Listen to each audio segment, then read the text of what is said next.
India versus Pakistan, जो कि किसी जंग से कम नहीं होता है। और 2019 के वर्ल्ड कप के बाद पहली बार ये दोनों टीमें आपस में वनडे फॉर्मेट में, ओडीआई फॉर्मेट में आपस में भिड़ रहे थे।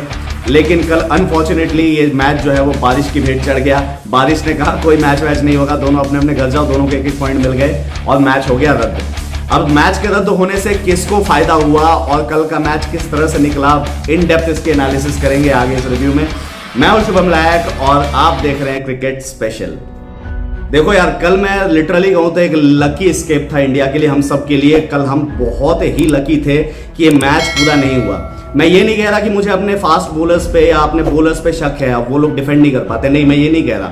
अगर पूरा मैच होता तो मैं 40% इंडिया के फेवर में सपोर्ट में रहता कि इंडिया ये मैच अब भी जीत सकता है, क्योंकि India has that quality attack. अगर तुम पिछले 2 साल के रिकॉर्ड उठा के देखो तो इंडिया ने पावर प्ले में सबसे ज्यादा विकेट्स लिए हैं, आसपास भी दूसरी कोई टीम नहीं है। तो मुझे इंडिया की बॉलिंग पे शक नहीं है कि वो डिफेंड नहीं कर सकते थे। द रीजन इज कि कल ओवरकास्ट कंडीशन था और बिल्कुल ही ब्रेनलेस डिसीजन था टॉस जीत के पहले बैटिंग करने का। जब तुम्हें पता है पूरे दिन का फोरकास्ट है कि थोड़ी बहुत शावर्स हो सकती है और इवन मैच के पहले भी बारिश हुई थी, तो ये कहां से टीम मैनेजमेंट ने और कैप्टन ने इस चीज को सोचा कि नहीं हम टॉस जीत के बैटिंग कर लेते हैं। ये बिल्कुल ही ब्रेनलेस डिसीजन है। चलो डकवर्थ लुइस को एक बार वो साइड में रखो, वो तो है ही, उसके बारे में सबको पता है। जब बार बार ऐसे बारिश होती है ना, जब ऐसे पासिंग शावर्स होते हैं ना, तो कॉन्सेंट्रेट करना बहुत डिफिकल्ट हो जाता है, स्पेशली अगर आप पहले बैटिंग कर रहे हो, क्योंकि आपको टारगेट सेट करना है और आप कभी उस पिच पे सेट ही नहीं हो पाते, आपको बार बार रीस्टार्ट करना पड़ता है। बहुत डिफिकल्ट होता है ये चीज़, बार बार अपने आप को उस ग्रुप में डालना, ऊपर से टारगेट को सेट करना कि यहाँ एक्चुअली में कितना टारगेट सही रहेगा, क्योंकि सेकंड इनिंग्स में फिर पिच बिल्कुल ही अलग तरीके से बिहेव करती है। तो ये बहुत ही ब्रेनलेस डिसीजन था कि टॉस जीत के हम पहले बैटिंग करेंगे। आई डोंट नो कि ये प्रेशर था इंडिया पाकिस्तान का मैच का इस वजह से, पर वजह कोई भी हो, कल ये बिल्कुल भी कंडीशंस को देखते हुए सूटेबल नहीं था। अब अगर मैं डकवर्थ लुइस की बात करूं तो देखो, डकवर्थ लुइस में अगर मैच कल बारिश के बाद छोटा हो जाता तो 20 ओवर में, सपोज अगर 20 ओवर का मैच होता तो स्कोर हो जाता आधा, पाकिस्तान को करीब 133-134 रन चेज करने पड़ते, 10 विकेट हाथ में। बहुत लगी थे भाई कि कल मैच नहीं हुआ लिटरली। अब 2 और फैक्टर है जो कल हमारे टॉप ऑर्डर के डिक्लाइन का मेन रीजन बनी। पहला, लैक ऑफ एप्लीकेशन। अब अगर आप इंटरनेशनल क्रिकेट खेल रहे हो ना तो बहाना नहीं दे सकते, तो यू हैव टू अप्लाई, चाहे कितने ही डिफिकल्ट कंडीशंस हो। यस, मैं मानता हूं कि डिफिकल्ट कंडीशंस में, इस तरह के ओवरकास्ट कंडीशंस में पहले 10-15 ओवर सर्वाइव करना आसान नहीं होता है, बड़े से बड़ा बैट्समैन के, चाहे आप दी विराट कोहली क्यों ना हो, you have to struggle. But struggle करना जरूरी है, बेटर एप्लीकेशन की जरूरत है। देखो ऐसे पिचेस पे, ऐसे मैचेस में कई बार होता है बॉलिंग फ्रेंडली कंडीशंस होती है, 200-250 स्कोर भी मोर देन इनफ होता है, उसमें बड़ी बड़ी सेंचुरीज नहीं लगती। But what we expect from our better players कि वो बेटर तरीके से अप्लाई करें, एटलीस्ट वो जो बुरा वक्त है वो खेल के निकाले, ताकि आने वाले बैट्समैनों के लिए वो चीज आसान हो जाए, ताकि इंडिया एक बुरे कंडीशन में ना फंसे। स्कोर भले ही कम हो बट विकेट्स हम ज्यादा ना गवाए, कोशिश हमारी ये होनी चाहिए अगर कंडीशंस थोड़ी खराब है तो, जो कल नहीं दिखा। अब सबसे पहले रोहित शर्मा का डिसमिसल देख लो, ठीक है। रोहित शर्मा के डिसमिसल में मैं बहुत ज्यादा क्रिटिसाइज नहीं करूंगा, क्योंकि वो बॉल बहुत अच्छी थी, बिल्कुल ही एकदम से उसने अंदर काटा बदला और बैट और पैड में बहुत ज्यादा गैप भी नहीं था, तो वो एक डिसमिसल ऐसा था जिसमें मैं बहुत ज्यादा सवाल नहीं उठा सकता। विराट कोहली का डिसमिसल अगर तुम देखोगे तो विराट कोहली के डिसमिसल में ना वो अटक के रह गया, ना वो आगे गया ना वो पीछे गया, इसको एक एब्सर्ड पोजीशन पे ना वो फंस के रह गया। वहां से एक नथिंग शॉट, वो एक ऐसा पोजीशन है जहां से तुम कोई शॉट नहीं खेल सकते, वो बस एक बैट फेंक देना होता है, तो वहां पे बस बैट ऐसे चला दिया, वो बॉल जाके स्टंप्स पे लग गई। तो ये क्यों होता है? तो सेकंड रीजन है मैच प्रैक्टिस। अब वर्ल्ड टेस्ट चैंपियनशिप के बाद इन लोगों ने कोई ऐसा बड़ा मैच या बड़ा सीरीज खेला ही नहीं है। वेस्ट इंडीज के खिलाफ ओडीआई स्क्वाड में थे पर खेला नहीं, उसके बाद T20 स्क्वाड में नहीं थे, आयरलैंड के खिलाफ T20 में पार्टिसिपेट नहीं किया था, डायरेक्ट एशिया कप खेल रहे थे, वो भी पाकिस्तान के खिलाफ, जो मैं कहूंगा कि दुनिया की सबसे बेस्ट बॉलिंग लाइनअप है। अगर मैं ओवरऑल अगर पेस अटैक की बात करूं सिर्फ मिला के, तो सबसे बेस्ट पेस अटैक के खिलाफ आप डायरेक्टली उतर जाते हो, वो भी ऐसे कंडीशंस में जहां पे ओवरकास्ट कंडीशंस है और बॉल जो है वो स्विंग कर रही है, तो इट वॉज रियली डिफिकल्ट। अब यही पहला मैच अगर हम किसी के साथ खेल कर आए होते तो हमारा जो फुटवर्क होता, जो विराट कोहली रोहित शर्मा का जो फुटवर्क होता, वो थोड़ा तुम्हें बेटर देखने मिलता, बॉडी लैंग्वेज बेटर मिलती। फॉर्म का इशू नहीं है, विराट कोहली ने जो वो एक शॉट मारा, एक थप्पड़ जैसा मारा, बिल्कुल स्विंग होता हुआ बॉल था वो, और एक थप्पड़ जैसा कवर ड्राइव मारा, उससे दिख रहा था उसका फॉर्म। दिक्कत था कॉन्फिडेंस में, तो कॉन्फिडेंस जब आपके पास नहीं होता है ना, तो आपका फुटवर्क उस तरह से काम नहीं करता है, आप मेंटली दूसरी चीजों में रहते हो कि बॉल अंदर जाएगी बाहर आएगी, आप ये सब चीजें सोचते हो। और वही अगर आप कॉन्फिडेंट रहते हो ना तो आपका फुटवर्क भी उस तरह से चलता है, आपके हाथ भी उस तरह से चलते हैं। तो वो लैक ऑफ मैच प्रैक्टिस एक बहुत बड़ा रीजन है, फिर चाहे कोई कुछ भी कहे। श्रेयस अय्यर का जो डिसमिसल है वो मैं कहूंगा कि बहुत अनफॉर्चुनेट था, क्योंकि Shreyas Iyer was looking very good. 8 ball पे 14 रन बना के वो खेल रहा था और वो बहुत ही कॉन्फिडेंट लग रहा था। ऐसा लग ही नहीं रहा था कि वो इंजरी के बाद इतने टाइम के बाद वापस आ रहा है। He was looking very confident. और जैसे उसने शॉट मारा ना, ऐसा लगा थप्पड़ जैसा एकदम कड़ाकेदार आवाज आई, मुझे लगा ये तो चौका है। और सडनली देखे उन्हें ये क्या हो गया यार, ये क्या है, और देखा कि मैंने कैच कर लिया। ऐसे कैचेस ना मतलब चिपक जाते हैं हाथ पे, फील्डर को मूव भी नहीं करना पड़ा, वो इतना तेज शॉट मारा था और वो सीधा जाके उसके हाथ पे चिपक गया। बिल्कुल ऐसे कैचेस ना हाथ में चिपक जाते हैं, तो वो बिल्कुल ही अनफॉर्चुनेट डिसमिसल था। वो चौके वाली बॉल थी, वो कहीं से भी विकेट वाली बॉल नहीं थी। Haris Rauf was really lucky to get the wicket of Shreyas Iyer. उसके बाद अगर मैं बात करूं शुभमन गिल की, तो शुभमन गिल को मैं वाकई में क्रिटिसाइज करना चाहूंगा कल के मैचेस के लिए, क्योंकि अब एक अच्छा खासा एक्सपीरियंस शुभमन गिल के पास आ चुका है and we expect more from Shubman Gill. Shubman Gill पे बहुत ज्यादा नजरें हैं वर्ल्ड कप को लेकर और बहुत ज्यादा उम्मीदें हैं। शुभमन गिल, रोहित शर्मा अगर अच्छी स्टार्ट देते हैं ना, तो इंडिया हमेशा एक अच्छी पोजीशन पे रहेगा वर्ल्ड कप जीतने के लिए। तो शुभमन गिल से मैं बहुत ज्यादा डिसअपॉइंटेड हूं, क्योंकि वो काफी बॉल्स भी खेल चुका था और अच्छे से थोड़ा बहुत सेट भी हो चुका था, लेकिन उस फेज में ना वो उस पूरे दौरान में वो बिल्कुल ही कॉन्फिडेंट नहीं नजर आया। एक भी ऐसा शॉट मुझे लगा नहीं, या एक भी ऐसा डिफेंस मुझे लगा नहीं जो कॉन्फिडेंटली उसने किया हो। वो हमेशा एजी लग रहा था। तो कल शुभमन गिल पे जो प्रेशर था ना, वो पहली बार मुझे दिखा। अदरवाइज शुभमन गिल एक ऐसा प्लेयर है जो स्टार्टिंग से ही डोमिनेट करता है, चौकों में डील करता है, बट कल प्रेशर इंडिया पाकिस्तान का क्या प्रेशर होता है ना, वो शुभमन गिल पे दिख रहा था। और शुभमन गिल का जो डिसमिसल था ना, वो बैट और बैट में बहुत बड़ा गैप था।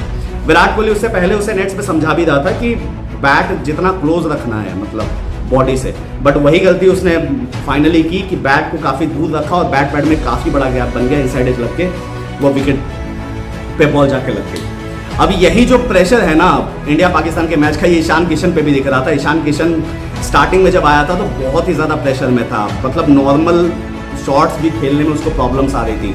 तो इंडिया पाकिस्तान का प्रेशर ही ऐसा होता है। उसके बाद जब एक बार ईशान किशन आया, ईशान किशन थोड़ा ग्रूव में आया और हार्दिक पांड्या को उसे सपोर्ट मिला, हार्दिक पांड्या ने उसे सपोर्ट किया, क्योंकि हार्दिक पांड्या से हम यही एक्सपेक्ट करते हैं। अब वो एक सीनियर प्लेयर है, उसने ये सारे प्रेशर झेले हुए हैं, और चैंपियंस ट्रॉफी में जहाँ पे कोई कुछ नहीं कर पाया था, वहाँ पे हार्दिक पांड्या ने अच्छा थपेड़ा लगाया था पाकिस्तान के बॉलरों को, स्पिनर्स को खास करके।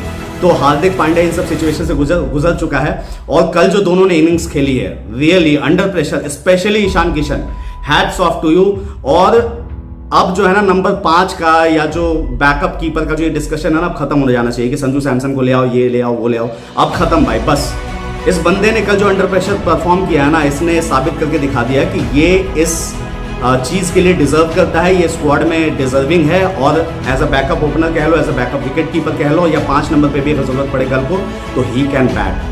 कल ये अपने स्वाभाविक नंबर पे बैटिंग नहीं कर रहा था, ओपनिंग उसका स्लॉट है, तुम नंबर ओपनिंग करा दो या नंबर 3 पे खिला दो, बट कल वो नंबर 5 पे खेलने के लिए आया था। और नंबर 5 पे जिस तरह से अंडर प्रेशर उसने परफॉर्म किया, वहाँ पे एक और विकेट गिर जाती तो हो सकता है इंडिया 100-150 रन पे भी ऑल आउट हो जाता। तो इस तरह का प्रेशर था, और उस प्रेशर को सोक करके इतने इंटेंस प्रेशर मैच में परफॉर्म करना कोई छोटी बात नहीं है। एक शिकायत मेरी कि हारिस रॉफ को उसने अपना विकेट ना गिफ्ट में दे दिया। हारिस रॉफ को कल बहुत पिटाई लगी है, अच्छी खासी पिटाई लगी है, और हारिस रॉफ को कल जो ज्यादातर विकेट्स मिले हैं ना, वो इंडियन बैट्समैन ने दिए हैं या फेंके हैं या अपनी गलती से आउट हुआ है। ठीक है, ऐसा कोई भी बॉल नहीं था कि हारिस रॉफ ने उस विकेट को अर्न किया हो। तो अपना विकेट जो है ईशान किशन फेंक के चला गया, वो मुझे बहुत बुरा लगा। एक बार सेंचुरी हो जाता तो फिर ईशान किशन बाद में उस चीज को कर सकता था, और अगर बाद में ये चीज करता तो इंडिया शायद 300 के आसपास होता है, 300 क्रॉस कर जाता। हार्दिक पांड्या जैसा मैंने सोचा था, जैसा भी एक्सपेक्ट, वैसा ही उस बंदे ने परफॉर्म किया। अब वो एक्सपीरियंस कैंपेनर है और साथ ही वाइस कैप्टन है टीम का, तो हम हार्दिक पांड्या से एक्सपेक्ट करते हैं कि वो इस तरह की ही परफॉर्मेंस करे, और उसने उसी तरह का परफॉर्मेंस डिलीवर किया है। वो एकमात्र कल के पूरे मैच में एकमात्र ऐसा बैट्समैन था जो पूरे मैच में कभी भी आउट ऑफ टच नहीं लगा, कहीं भी उसके शॉट्स में इफ्स एंड बट्स नहीं नजर आए। अगर स्ट्रोक खेल रहा तो पूरा खेल रहा है, अगर डिफेंस कर रहा तो पूरा खेल रहा है, पूरा कर रहा है। सबसे ज्यादा कंफर्टेबल का कल के मैच में कोई मुझे दिखा तो वो हार्दिक पांड्या दिखा। 90 बॉलों पे 87 रन का जो इनिंग्स था वो बहुत ही अच्छा था, और जिस तरह से वो आउट भी हुआ, उसने अपना विकेट फेंका नहीं। ठीक है, वो बॉलर का क्लेवरनेस है कि स्लोअर बॉल डाल के आउट किया, जिसको वो जज नहीं कर पाया।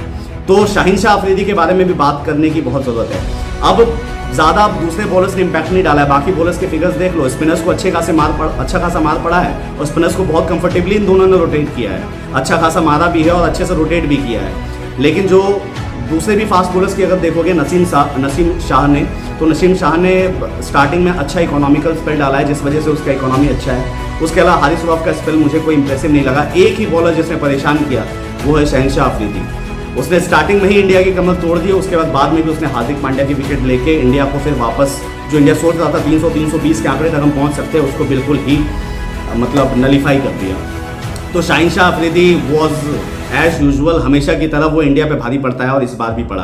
और रोहित शर्मा की खास करके मैं बात करना चाहूंगा, उसे लेफ्ट आर्म पेसर्स के खिलाफ दिक्कत है। स्पेशली अगर मैं कहूँ न्यूजीलैंड के खिलाफ ट्रेंट बोल्ट और पाकिस्तान के खिलाफ शहनशाह अफरीदी के खिलाफ, ये खास करके रोहित शर्मा बहुत ज़्यादा स्ट्रगल करता है। पाकिस्तान के खिलाफ कभी भी रोहित शर्मा स्कोर नहीं कर पाता। उसका सबसे बड़ा रीज़न है कि वो पहले 10 ओवर में शहनशाह अफरीदी पहले मोहम्मद आमिर का और शहनशाह अफरीदी का वो शिकार हो जाता है।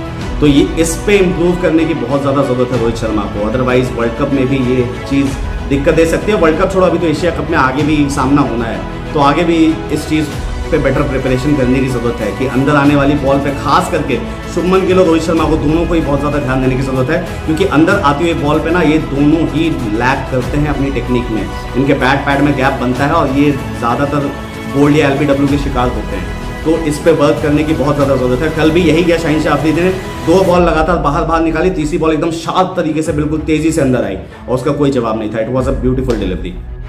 तो ओवरऑल इंडिया ने 266 रन बनाए, बट उसके बाद मैच हो ही नहीं पाया। बारिश की वजह से जो मैच है वो पूरा धुल गया और रद्द हो गया। दोनों टीम को 1-1 पॉइंट्स मिल गए और दोनों टीम, इंडिया खुश होगी कि यार हमें 1 पॉइंट मिल गया, कम से कम हारने से बेटर था, क्योंकि अगर मैच छोटा हो जाता तो इंडिया डेफिनेटली ये मैच हार जाता। अगर पूरा मैच होता तो इंडिया के पास श्योरली चांसेस थे, बट अगर ये मैच छोटा होता तो इंडिया डेफिनेटली हार जाता और पाकिस्तान तो डेफिनेटली खुश नहीं होगा। जिस तरह के कंडीशंस थे, मतलब 80% अगर मैं कहूँ तो पाकिस्तान के जीतने का चांसेस थे कंडीशंस वगैरह को देखते हुए।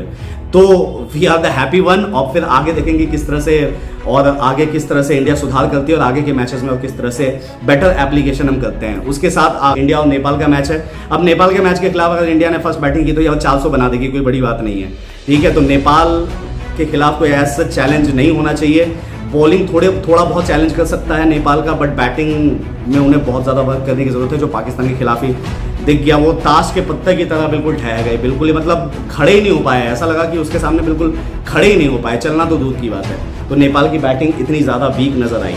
तो बॉलिंग में थोड़ा बहुत चैलेंज हो सकता है। अगर इंडिया ने फर्स्ट बैटिंग किया तो शायद इंडिया 400 रन लगा देगी, और अगर पहले इंडिया बॉलिंग करती है तो शायद वो 100-200 के अंदर ही ऑल आउट होते हुए तुमको नेपाल दिख जाए। तो ये ईजी मैच होने वाला है मेरे हिसाब से, कोई ज़्यादा दिक्कत आनी नहीं चाहिए। और उसके अलावा बॉलिंग के बारे में मैं ज़्यादा बात नहीं करना चाहूँगा, क्योंकि अभी हमने बॉलिंग देखी नहीं है, तो मैं उस पर ज़्यादा बात नहीं करना चाहूँगा। और टीम कॉम्बिनेशन क्या होना चाहिए, नहीं होना चाहिए, शार्दुल ठाकुर वहाँ पे होना चाहिए, नहीं होना चाहिए, या एक्स्ट्रा पेसर हमें खिलाना चाहिए। अगर मुझसे स्पेशली पूछोगे ना यार, तो मैं 8 नंबर पर ना बैट्समैन का इतना बड़ा फैन नहीं है। 10 में से एक बार शायद वो तुम्हें कंट्रीब्यूट कर देगा, क्योंकि 10 में से शायद ही 2 बार कभी जरूरत पड़ेगी 8 नंबर के बैट्समैन की, 2 या 3 बार, उसमें से एक बार कभी वो कंट्रीब्यूट कर देगा। लेकिन एक अच्छा बॉलर, एक प्रॉपर बॉलर तुमको 10 में से 5 मैच जिताएगा। तो मेरा हमेशा रुझान है कि अगर पेस फ्रेंडली विकेट हो तो 3 प्रॉपर फास्ट बॉलर्स खिलाओ अपने, जैसे पाकिस्तान के हैं। और अगर स्पिन फ्रेंडली विकेट है तो 3 प्रॉपर स्पिनर्स खिलाओ, वहां पे चहल को लाओ। अब एशिया कप में तो वो चीज़ पॉसिबल नहीं है, लेकिन आगे आने वाले सीरीज में मैं चाहूंगा कि ऑस्ट्रेलिया के साथ जो सीरीज है उसमें वर्ल्ड कप से पहले चहल को इंक्लूड किया जाए, वर्ल्ड कप की स्क्वाड में भी इंक्लूड किया जाए, कि कल को अगर जरूरत पड़े तो हमारे पास वो ना रहे कि अरे यार ये होता तो बहुत अच्छा होता, कल को ये चीज़ ना हमें बोलना पड़े। और चहल वहाँ पे मेरे ख्याल से should be in the team. तो ये मेरा मत है। बाकी शार्दुल ठाकुर के होने से भी मुझे कोई एतराज़ नहीं है, ही गिव्स इज 100%। कल अनफॉर्चुनेटली वो जल्दी आउट हो गया, बट बॉलिंग में भी वो काफ़ी दम लगाता है, विकेट निकाल के देता है। बट एक प्रॉपर फास्ट बॉलर होना एक अलग चीज़ होती है। शामी का खौफ और जो इंटेंसिटी होती है वो अलग लेवल की होती है अगर मैं शार्दुल ठाकुर से कंपेयर करूँ तो। वही अगर मैं अक्षर पटेल की बात करूँ तो वहाँ पे अगर चहल खेलेगा तो उसका खौफ ज़्यादा रहता है। अगर मिडिल ओवर्स में कुलदीप और चहल एक साथ ऑपरेट करेंगे तो मेरे ख्याल से वो कहीं ना कहीं स्पिन फ्रेंडली कंडीशंस में बहुत ज़्यादा इंडिया के लिए बेनिफिशियल होगा। तुम्हें 350 रन चेज बनवाने ही नहीं है ना, जब बनवाओगे नहीं तो चेज करने की नौबत ही नहीं आएगी। तुम प्रॉपर फास्ट बॉलर्स खिलाओ, प्रॉपर स्पिनर्स खिलाओ, 200, 250, 250, 300 के अंदर ऑल आउट करो, उसके बाद चेज करो, दैट इज इनफ। तो आज के रिव्यू में इतना ही था, यही था पूरा मैच का एनालिसिस। और तुम कमेंट्स में बताना कि तुम्हें ये एनालिसिस कैसा लगा, और साथ ही सपोर्ट करते रहना यार। नीचे प्लीज चैनल को सब्सक्राइब कर लो, नया चैनल है, please subscribe the channel below. साथ ही नोटिफिकेशन बेल को क्लिक करके ऑल पे इनेबल कर देना, ताकि कोई भी नई वीडियो आए तो नोटिफिकेशन आ जाए। साथ ही सारी वीडियोस देखना और पूरी देखना यार, ठीक है? काफी मेहनत लगती है वीडियो बनाने में, तो कीप सपोर्टिंग। लाइक कर दो वीडियो को, लाइक से बहुत मोटिवेशन मिलता है। Like the video, comment below, subscribe the channel. मिलते हैं दूसरे वीडियो में। Till then good bye, take care. Yeah.